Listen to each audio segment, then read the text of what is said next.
Journal personnel, 16 juillet 2115. Je reprends là où je m'étais arrêté hier.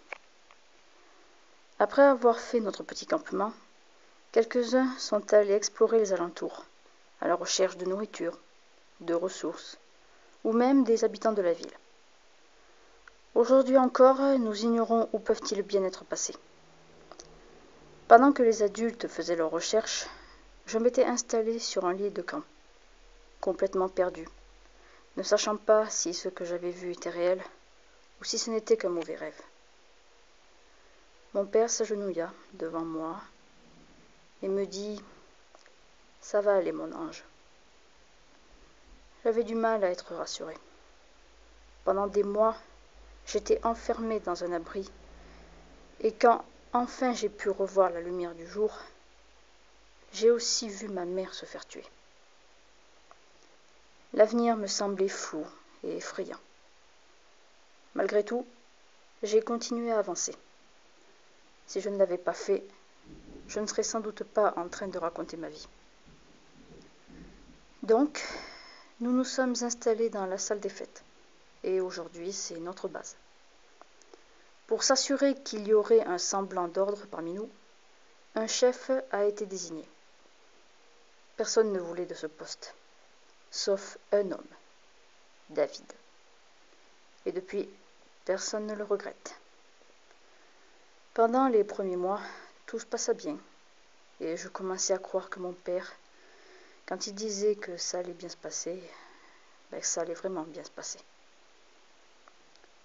C'est à ce moment-là qu'il décéda à son tour. Un jour, il s'est mis à tousser et à cracher du sang. Il avait contracté la grippe de l'atome. Ce sont les radiations qui provoquent cela. Aujourd'hui encore, nous n'avons pas de remède. Mais le pire, c'est qu'une fois qu'il décéda, il se transforma en mort-vivant. David a dû lui tirer une balle dans la tête. J'étais là, devant le corps de mon père, encore une fois complètement perdu. J'étais seul. David vint s'agenouiller devant moi pour m'empêcher de regarder. Et c'est à ce moment-là qu'il me dit « Rassure-toi, je prendrai soin de toi », comme s'il avait compris ce que je ressentais. Et depuis, il n'a cessé de s'occuper de moi, de s'assurer que je ne manquais de rien, que je mangeais, que je sois en bonne santé et que j'apprenne à survivre. Quand enfin nous étions bien installés, j'ai commencé à aider le plus de personnes possible. Je voulais me rendre utile. Et heureusement pour moi, le travail ne manquait pas. J'ai fait ça pendant des années, jusqu'au jour de mes 16 ans, où David m'a nommé comme sa seconde au sein de notre communauté. À ce moment-là, j'ai commencé à apprendre à gérer des survivants. En même temps, je sortais pour la première fois depuis des années à l'extérieur. Avec les éclaireurs, je partais à la recherche de tout ce qui pouvait être utile à la communauté. Aujourd'hui, je sors tous les week-ends avec une petite équipe, toujours à la recherche de nouvelles choses. Et accessoirement, je fais les courses pour les membres importants de notre communauté qui auraient besoin de quelque chose de spécial.